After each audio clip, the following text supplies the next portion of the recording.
Bienvenue au Studio 103.7, les rencontres. Notre invité aujourd'hui, c'est Doug Saint-Louis. Salut, Doug. Salut. On a déjà passé le côté entrevue. Là, on y va plus...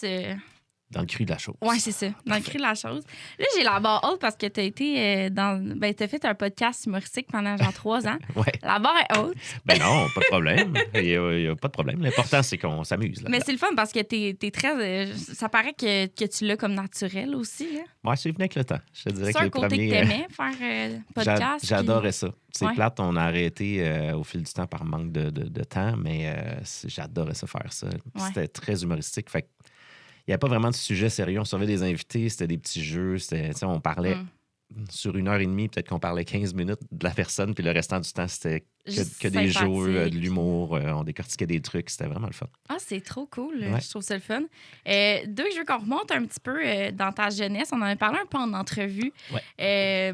Bon, j'ai compris que tu as vécu dans l'environnement genre de country, ferme, etc. Oui, ben, pas à temps plein, mais Ouais. j'avais mes grands-parents qui étaient là. Puis Ouais. moi, j'ai resté aussi... je suis natif de Longueuil. Mhm.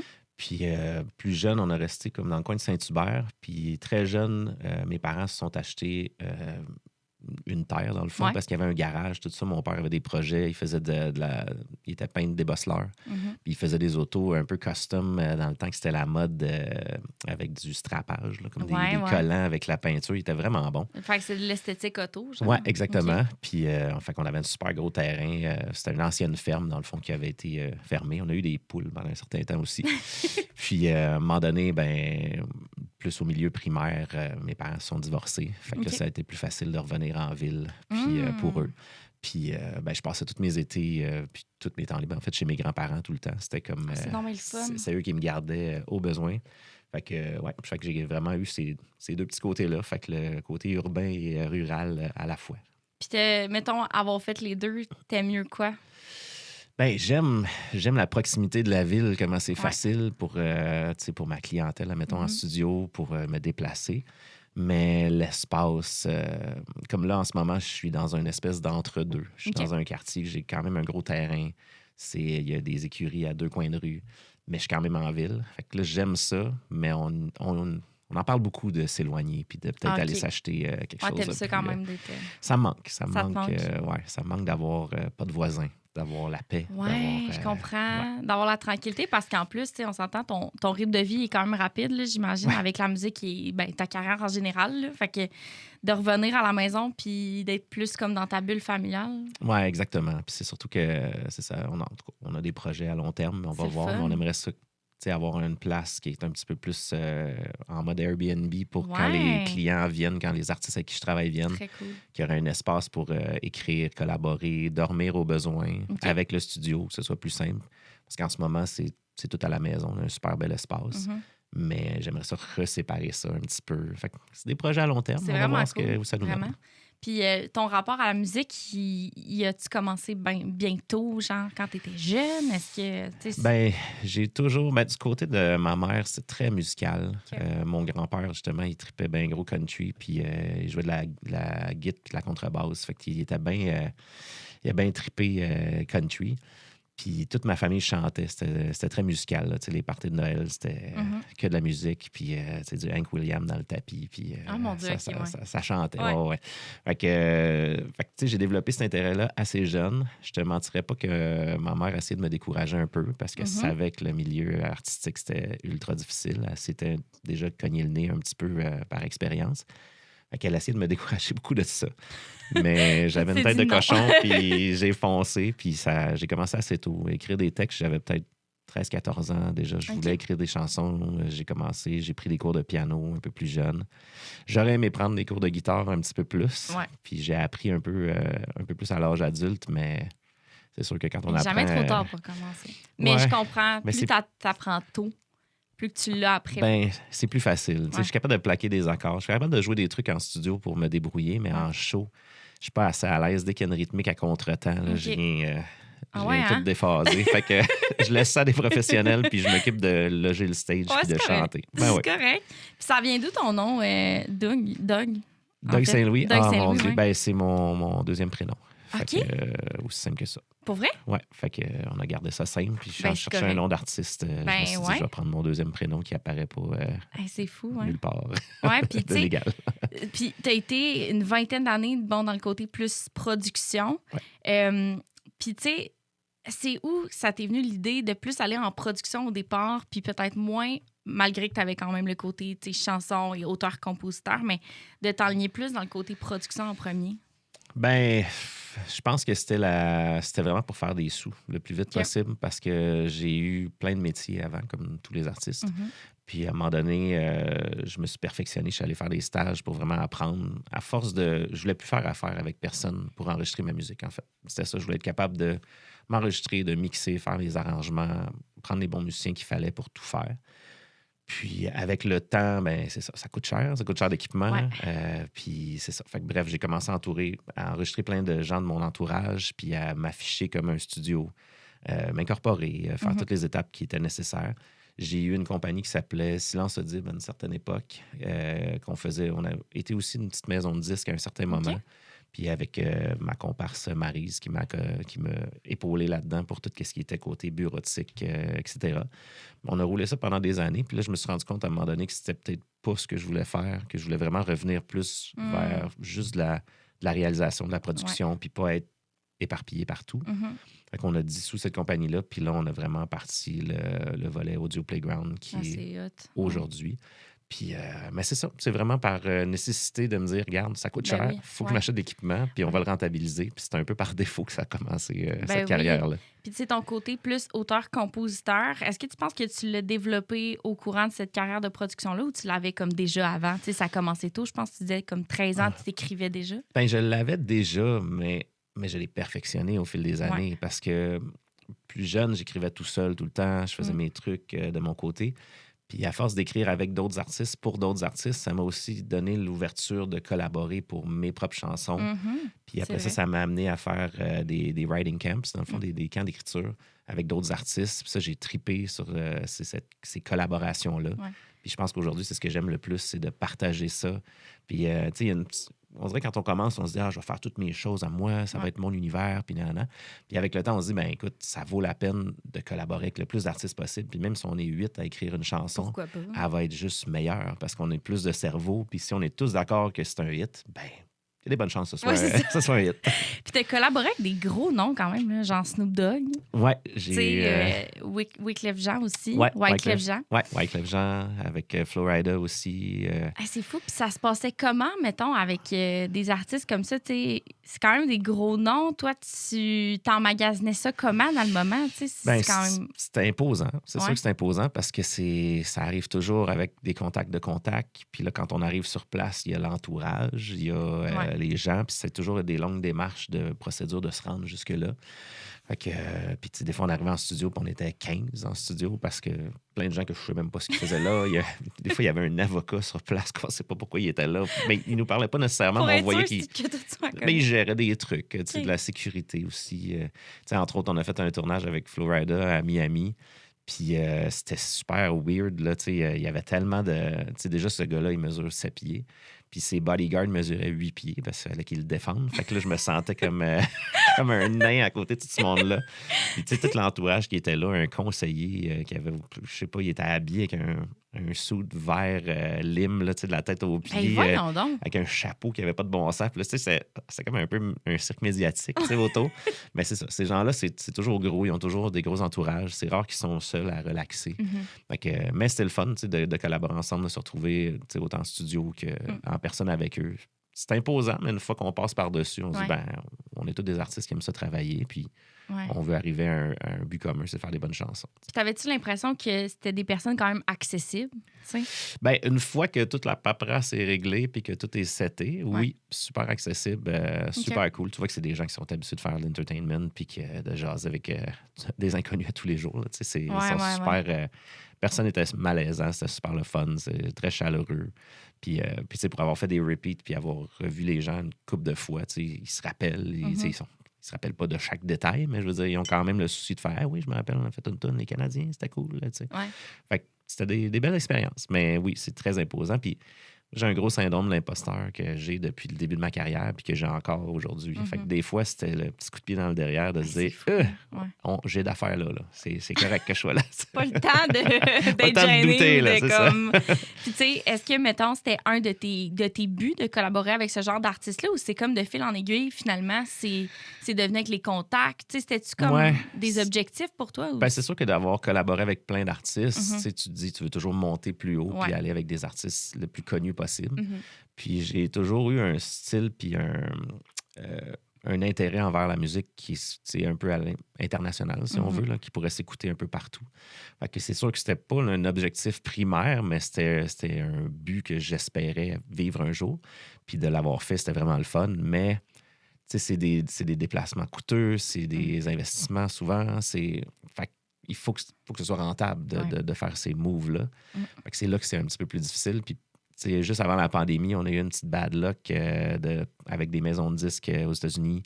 Fait qu'on s'est fait un petit peu avoir sur des trucs. Puis là, ça nous a coûté très cher. Fait que c'est des petites choses comme ça, des fois, qui fait on va revenir local, on va faire des trucs ici. Puis surtout que là, il commençait à cette époque-là à avoir une plus grande ouverture pour vivre un peu plus de la musique ici sans être nécessairement dans un gros label. Parce qu'à une certaine époque, on ne pouvait pas se faire d'autoproduction, on ne pouvait pas se promouvoir soi-même.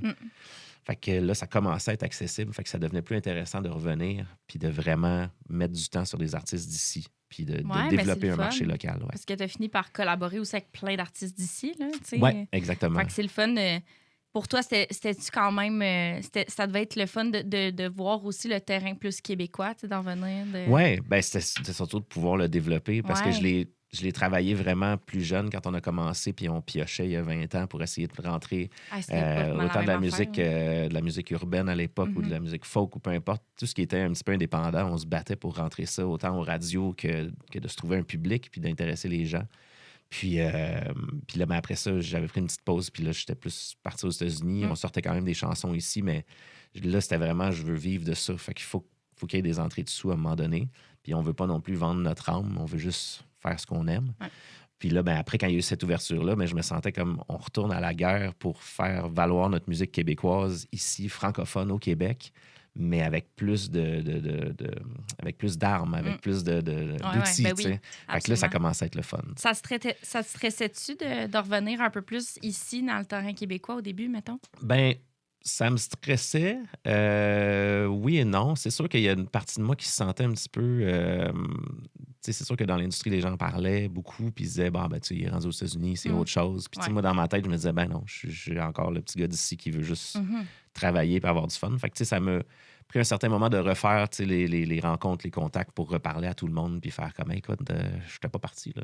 J'ai été faire un petit bout de chemin là-bas. C'est de remettre un peu. C'est ça, je suis revenu, puis mais ça a super bien été. Mais oui, c'est sûr, c'était financièrement, au début, c'était plus un stress parce que là, on avait un bon roulement, ça allait bien.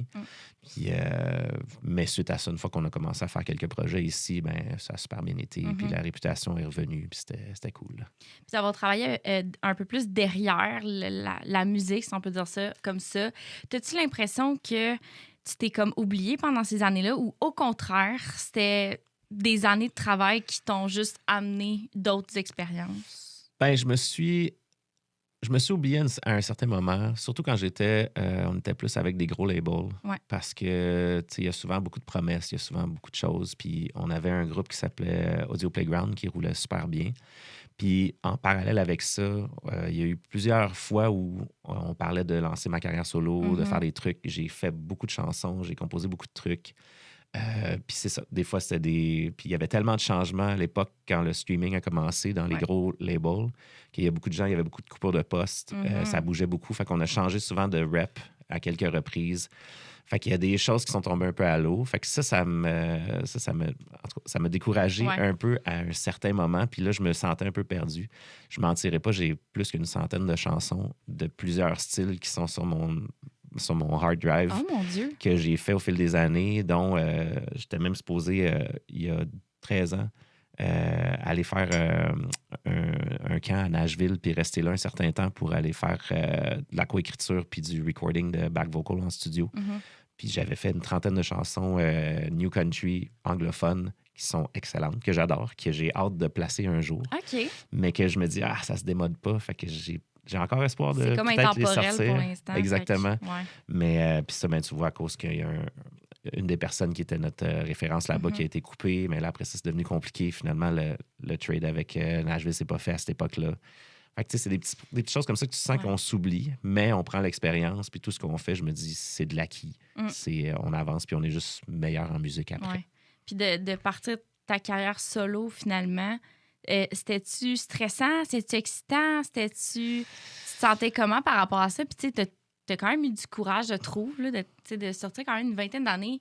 Veux pas, c'est comme pas une routine, mais plus du terrain connu pour toi. Exact. Mettons. Ben, c'est sûr que de revenir... de faire l'album, c'était pas... Je savais que ça allait être beaucoup de travail, puis ça allait être un sacrifice parce que c'était pas juste de sortir l'album, c'était de repartir en tournée en étant vraiment en avant. Puis dans les années dernières, j'ai participé à beaucoup de tournées, plus comme choriste. Je réalisais avec des artistes, puis j'allais plus m'amuser. J'allais faire de la route, puis c'était du fun, mais j'étais pas en avant, j'avais pas la pression. Ouais. C'est pas moi qui devais vendre des billets, c'est pas moi qui...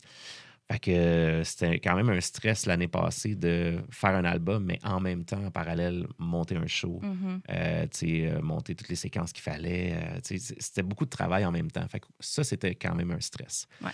Mais de faire l'album, le temps que je passais là-dessus, c'était vraiment que du plaisir. Ça, c'était le fun. Ouais, vraiment. Dans le fond, c'est tout le temps la réception aussi qu'on stresse un peu aussi. T'sais. Exactement. Puis, on peut jamais faire l'unanimité. Ouais. Puis une chose qui est bonne d'avoir fait de l'humour, admettons, pendant la pandémie, ça a vraiment éclaté, puis on a eu beaucoup de visibilité.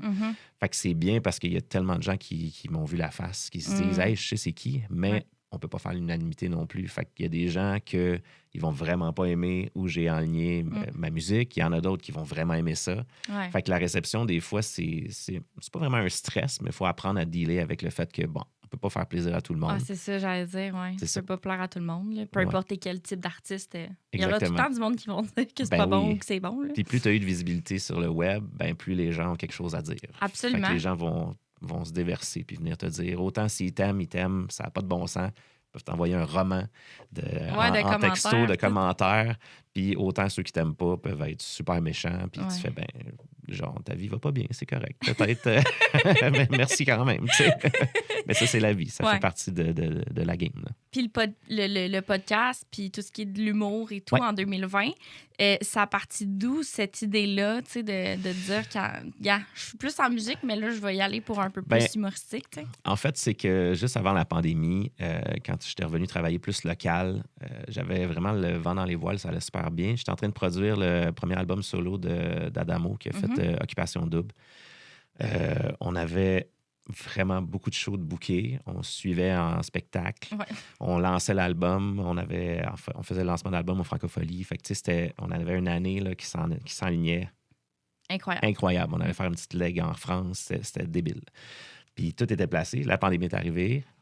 Ça nous a cassé un petit peu les jambes. Pas eu le choix de sortir l'album en ligne, faire un lancement virtuel, si on veut.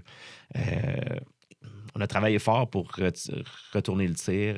Cartel aussi, qui est la maison de disques, a travaillé très fort pour qu'on ait une belle visibilité. Quand même, ça a été... On a eu des bonnes statistiques. L'album a super bien roulé. C'est sûr que c'était pas ce qu'on s'attendait. Non, c'est sûr. Puis, moi, dans cet élan-là, j'avais commencé à travailler un projet solo à cette époque-là. Puis, le but était de commencer à lancer des singles pendant la tournée, puis de présenter un petit peu à la fin de la tournée l'album. Fait qu'on j'allais le créer pendant la tournée en me disant que je serais inspiré, j'aurais vraiment le vent dans les voiles. Puis, au fur et à mesure que les dates avançaient puis qu'on voyait que ça allait pas rouvrir, tout tombait. J'étais vraiment découragé. On avait juste l'agenda qui nous montrait tous les shows qu'on manquait dans l'année. Puis au début, on créait beaucoup. Puis à un moment donné, on a juste pogné un petit peu la chienne, si on veut. Oui, c'est sûr. Là. Ça donne pas le goût de créer. C'est ça. Fait que là, on était de moins en moins inspirés. Puis tu sais, il est arrivé de quoi? En tout cas, mon fils, il y a des exceptionnalités. Puis c'était super dur avec la garderie à cette époque-là. Okay. Puis tout était dur avec le système en général. Fait que là, à un moment donné, il nous avait demandé si... ils avaient un peu expulsé mon garçon parce qu'il n'était pas diagnostiqué, puis il n'y avait pas les éducatrices qui étaient capables de... il n'y avait pas les ressources. Les ressources pour travailler avec lui. Pourtant, il n'était pas si pire, mais on dirait qu'il essayait de couper tous les enfants qui étaient un petit peu difficiles pour essayer de garder leurs éducatrices qui voulaient lâcher. Fait qu'à un certain moment, j'ai pris le petit avec moi à temps plein. Fait que là, ça mon devenait Dieu. vraiment compliqué de créer puis d'être inspiré. Fait que j'ai passé du magnifique temps avec mon fils. On a fait des activités le plus qu'on pouvait avec les restrictions. C'était super. On a eu du fun au bout.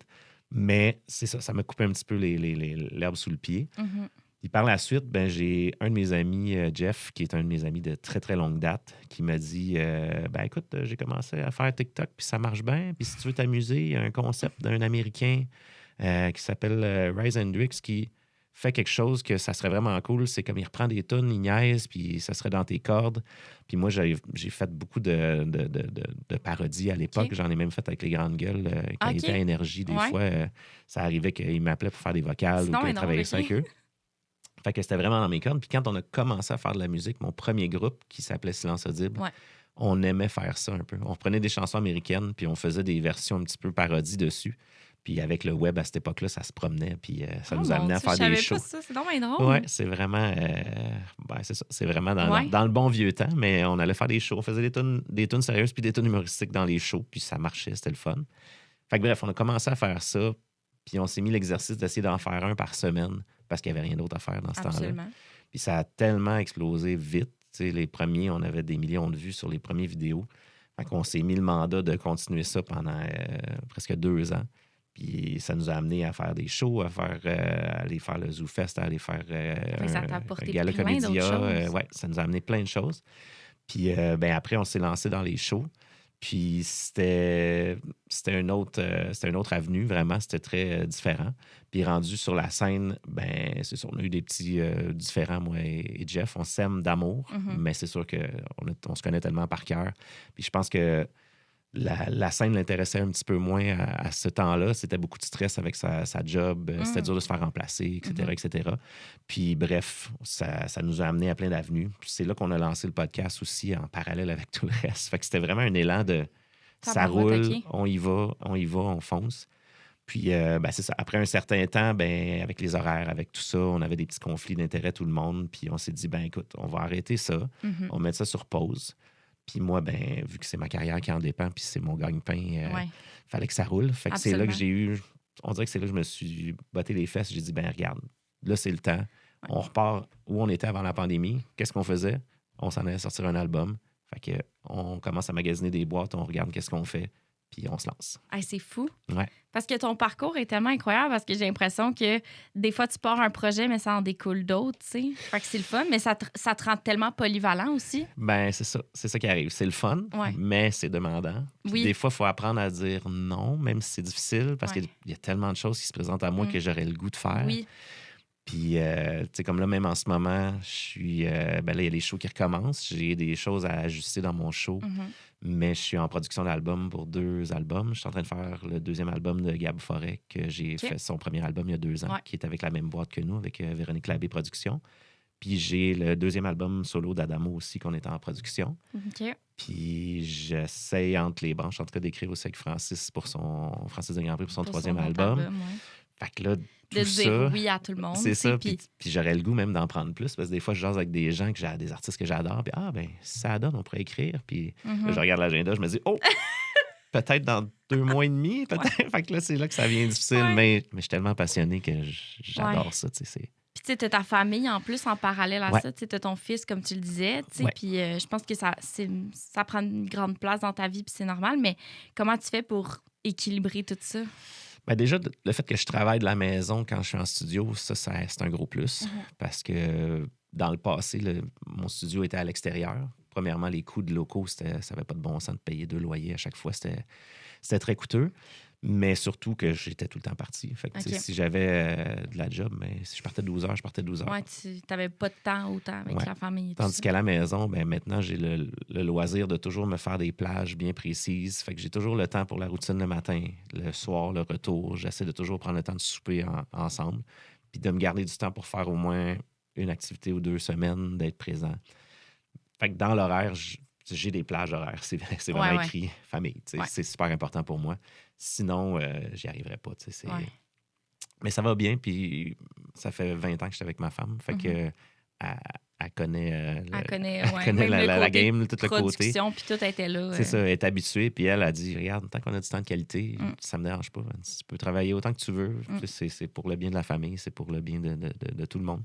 L'important, c'est quand on est ensemble, que ce soit du temps de qualité. Ouais. Fait qu'on jongle avec ça. Puis même quand tu étais en production puis que tu avais plein de projets en même temps, c'était quand ça se dosait bien, dans le fond. Ça se dosait bien. Y a-tu eu des moments que tu as fait comme « Oh mon Dieu, je sais pas comment je vais y arriver avec la famille, tout ça? » Ben c'est sûr que je suis content qu'elle prenne le relais, mettons, avec notre fils quand je suis parti. C'est surtout les shows. T'sais, quand je pars, des fois, les 3 jours, là, je m'ennuie, c'est sûr. Comme tous les artistes, en fait. C'est sûr. Là. J'adore, j'ai un gros FOMO, j'adore aller partout, voir ce qu'il y a à voir, vivre chaque minute quand je suis parti.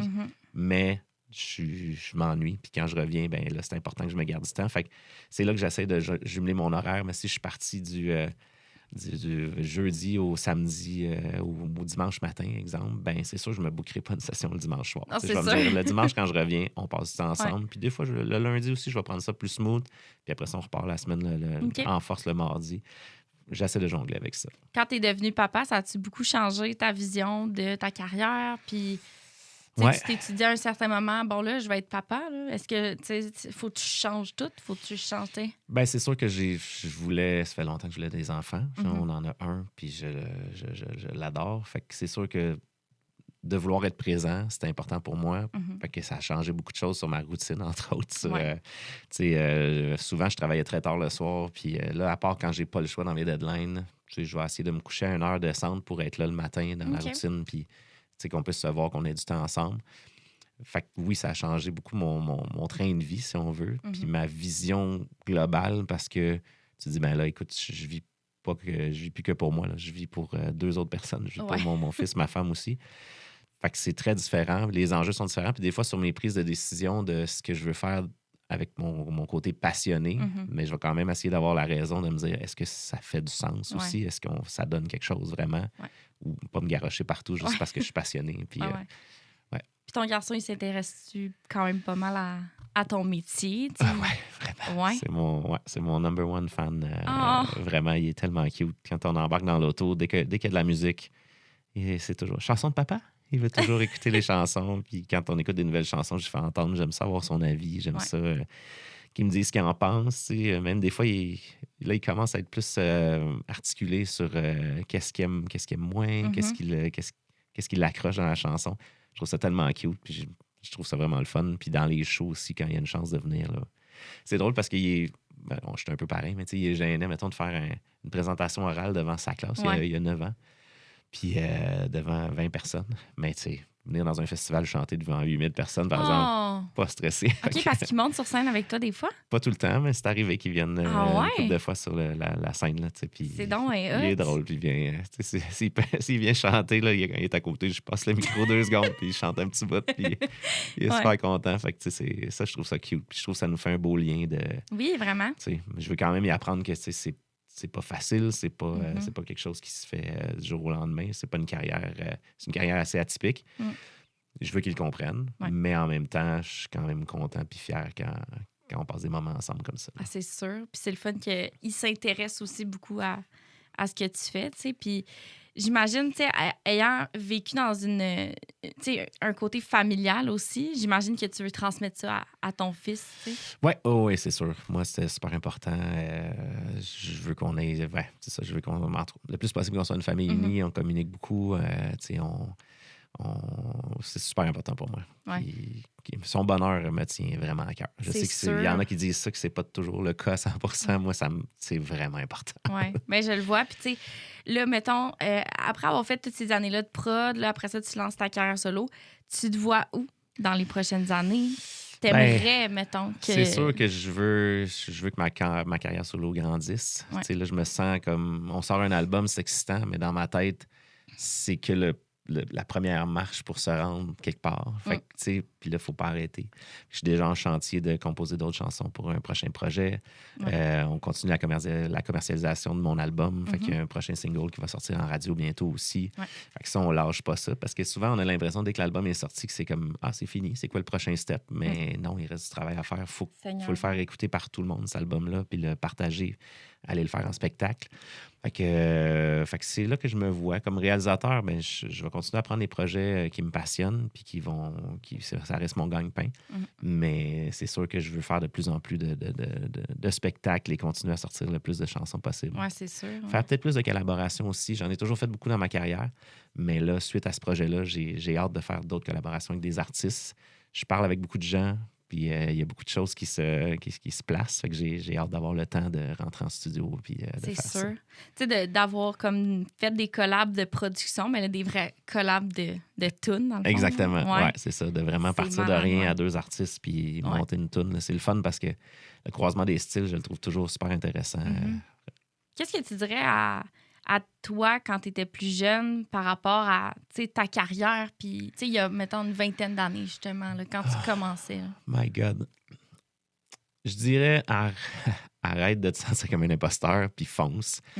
Tu vaux autant que tous les autres artistes qui sont là. Ça, c'est le travail que j'ai fait beaucoup dans ma carrière, de me dire que tous les artistes qui sont là, c'est des gens exactement comme moi, comme tout le monde, qui ont juste travaillé fort, qui avaient peut-être un talent à la base, mais qui ont travaillé fort là-dessus, puis qui ont eu des chances aussi, parce que ça vient avec son lot de chance, les gens qui réussissent, même si tu travailles fort. Il y en a plein des artistes talentueux qui travaillent jour et nuit, qui sont excellents, puis que malheureusement, à un moment donné, ils n'ont pas le choix d'arrêter parce que ça n'a pas breaké comme ils voulaient. Fait que je pense que je me dirais, fais-toi confiance, puis sois un petit peu plus requin, mettons. Pas requin, mais sois moins trop gentil avec tout le monde. Je pense que t'es trop dit oui à les affaires. J'ai pris de l'expérience, mais il y a beaucoup de fois que j'aurais pu mettre mon énergie ailleurs, puis pas dire non nécessairement à tout le monde. Je pense que j'aurais peut-être gravi certains échelons plus rapidement, mais en même temps, je suis content de l'expérience que j'ai acquis là-dedans. Absolument. Puis j'ai des petites questions pour toi, funky, Jean, en finissant le balado. Oui. OK. Funky, plus légère, mettons. La tune que tu as écoutée beaucoup trop souvent cette année. Oh, mon cette année. Dieu. Là, on vient de commencer 2026, mais mettons. Ouais, je suis tellement pas bon là-dedans parce qu'il y a tellement... J'écoute pas vraiment de chansons sur repeat. Je suis plus en mode, j'ai une grosse playlist de chansons que j'écoute over and over. Fait que je pourrais pas dire une chanson. OK, t'es plus une grosse playlist que j'entends jamais deux fois la même tune. Ben, je les entends, mais je veux dire, j'ai pas... à chaque fois qu'on me pose cette question-là, j'ai pas un artiste fétiche qui me fait capoter. Puis j'ai pas...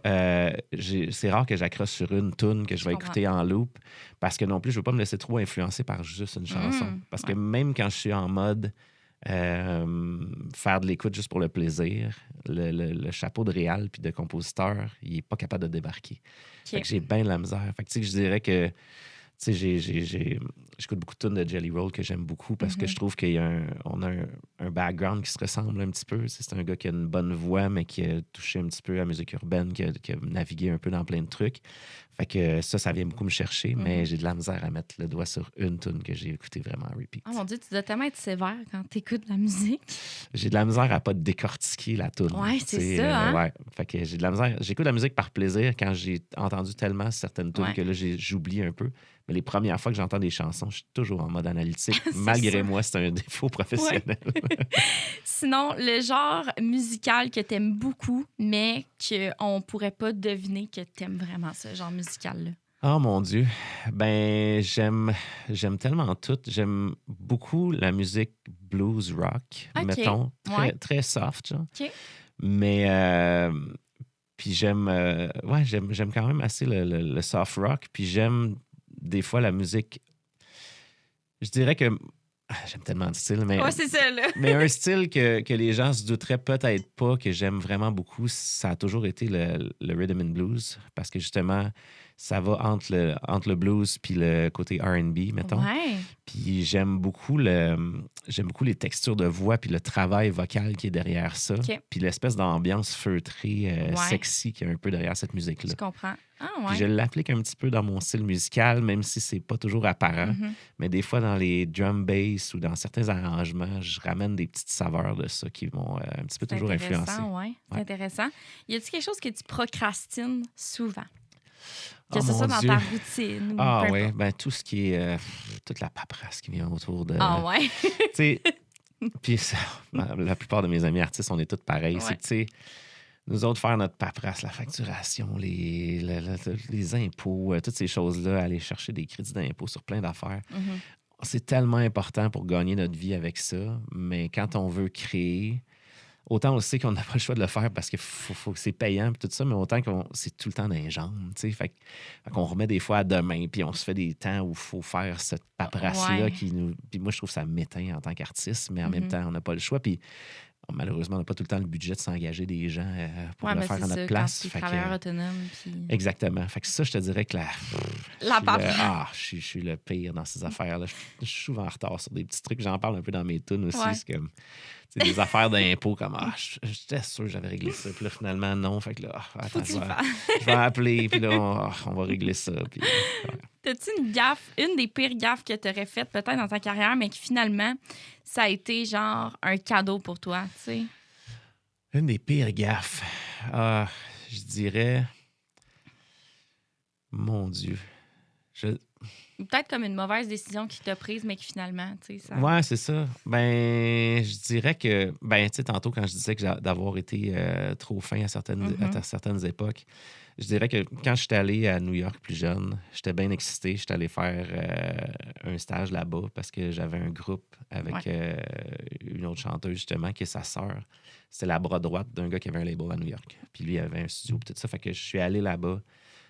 J'ai eu la chance de faire un petit stage, rencontrer des gens. Puis je te dirais qu'une gaffe que j'ai faite, c'est de rester peut-être là trop longtemps. Fait que tu sais, c'était vraiment pas rentable. Ouais. Mais en même temps, j'ai tellement appris pendant que j'étais là-bas, mais en même temps, ça m'a tellement mis en arrière sur plein d'affaires de paiement, etc. Ouais. Puis ma job aussi, j'ai perdu ma job locale de ce temps-là. Puis il a fallu que je me retrouve quelque chose après. Alors, tout allait bien, hein? Mais En ouais, sortant c'est de ça. Mais en là. même temps, j'étais en mode sacrifice à cet âge-là. Tu sais, Ouais. j'étais jeune. Fait que c'est comme, hey, regarde, j'ai la chance d'être là. Ça me paye pas, mais Ouais. au moins, je peux dormir quelque part puis manger. Fait que je vais rester le plus longtemps que je peux. Puis là, après 2 mois, j'ai fait comme, hey, là, ça va, là. Tu sais. Ouais. Mais ma mère m'avait aidé un peu ou ça m'avait envoyé un peu d'argent. Là, j'étais comme, hey, là, faut que je revienne. Fait que, tu sais, quand je suis revenu, j'avais un beau bagage, mais là, ça allait pas bien financièrement. Là, C'est sûr. Mais fait que ça, Seigneur. c'est peut-être une gaffe, un coup de tête que j'ai fait, mais qu'au final. T'es-tu quelqu'un ça m'a d'impulsif sur tes décisions habituellement ou pas? Je suis quelqu'un qui a le côté impulsif qui vient avec le TDA, je pense, parce que tous les artistes ont Ouais. un petit peu TDA. Fait que j'ai le côté impulsif, mais j'ai quand même une bonne répartie qui m'empêche de faire des gaffes, mettons. Mhm. En tout cas, je pense qu'avec le temps, j'ai appris Ouais. à jauger ça un petit peu dans ma tête. Fait que je dirais que oui, j'ai l'impulsivité. Puis des fois, sur des projets, il faut vraiment que je me parle puis je me dise, OK, là, regarde, c'est peut-être pas le temps de faire ça. Puis je me fais Mhm. beaucoup de listes aussi de par importance. Qu'est-ce qu'il faut Ouais. que je fasse en premier? Des to-do, là. Ouais, pour pas me laisser emporter. Ouais. Puis j'ai souvent ça à gager aussi en tant que réalisateur avec les artistes. C'est que tous les artistes, c'est des impulsifs puis des coups de tête. Puis là, il faut que je tienne les rênes. Puis Ouais. il faut que j'oublie mon impulsivité puis je pense au bien du projet. Puis je dis, OK, wow. Si on embarque les deux là-dedans, on n'est pas sorti du bois. Il faut Ouais. penser à qu'est-ce qu'il faut faire en premier pour que l'album avance. Ouais. Y a-tu un défaut que tu as appris à vivre avec, mais qu'au final, tu trouves que crime, ça devient peut-être une qualité avec le temps? Ben, c'est ça. Je pense que Ouais. c'est J'ai su avec le temps, avec mon fils, à force de faire des. Il y a eu un diagnostic sur ses exceptionnalités, puis j'ai appris par la suite mes exceptionnalités parce que OK. c'est très héréditaire. Ouais. Fait que j'ai appris ce volet-là du TDA et de la douance aussi qui me parlait beaucoup et que j'ai réalisé que j'en faisais aussi. Ça a été dur. C'est autant une arme qu'un défaut, dans le sens où ça nous amène partout. Ça fait qu'on fonce, ça fait qu'on est dans un projet, on entre, puis c'est quasiment, c'est quasiment un spectre de l'autisme là, de travailler quelque chose.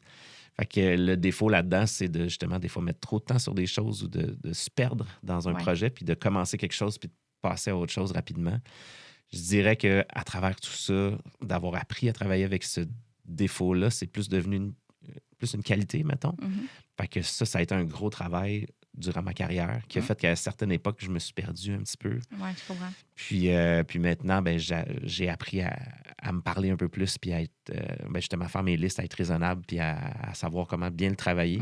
Puis là, depuis, je pense que c'est plus devenu une arme qu'un défaut, mettons. OK, je Mais comprends. ça a été un gros travail personnel. C'est sûr. Puis, tu sais, dans le fond, tu parles de TDA puis de douance aussi. Ouais. Ouais, c'est ça. Fait que les deux. C'est ça, les deux, ça vient... Ben, souvent, un vient avec l'autre. Ouais. Là, tu sais, ça se chevauche un peu. Fait que oui, c'est ça. C'est d'être un peu partout à la fois. Surtout dans le côté artistique, c'est difficile de justement pas aller partout en même temps. C'est ça. j'imagine. Ben, c'est une très grande force quand on s'assoit et on travaille sur quelque chose. Vraiment, on dirait que le cerveau, il ouvre des connexions que peut-être d'autres ne verraient pas ou entendraient pas. Mais de l'autre côté, c'est quand vient le temps des projets, c'est facile de se perdre parce que là, une idée découle à l'autre, puis là, tu sais, ça devient très, très...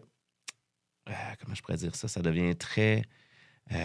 toutes les possibilités sont ouvertes rapidement, mais en même temps, concrètement, on n'aura pas le temps de tout faire. Fait que là, c'est là que ça devient difficile. T'as comme trop de portes ouvertes. Exactement, puis trop de possibilités sur un projet.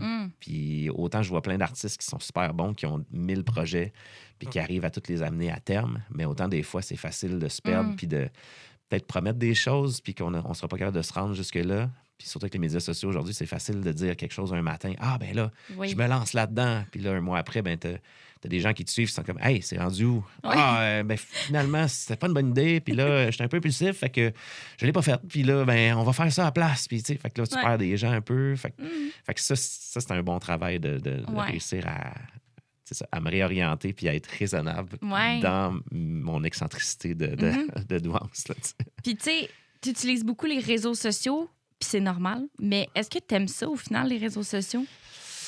Il y a une partie de moi qui aime ça, mais il y a une très grande partie de moi qui le déteste. Ah ouais? C'est difficile. Tu sais, il y a des gens... Je parlais de ça justement avec mon ami Jeff, avec qui j'ai fait tous les trucs d'humour. C'est que lui, il a cette arme-là, ce pouvoir de X-Men-là, comme je lui dis toujours, de triper sur les médias sociaux, puis de se lever le matin puis de dire « Hey, faudrait que tout le monde sache que c'est que j'ai déjeuné un matin. » Okay. Tu sais, c'est pas un défaut, c'est vraiment, dans les médias sociaux aujourd'hui, c'est une belle qualité d'avoir ça. Il faut savoir bien le gérer, il faut savoir bien le faire.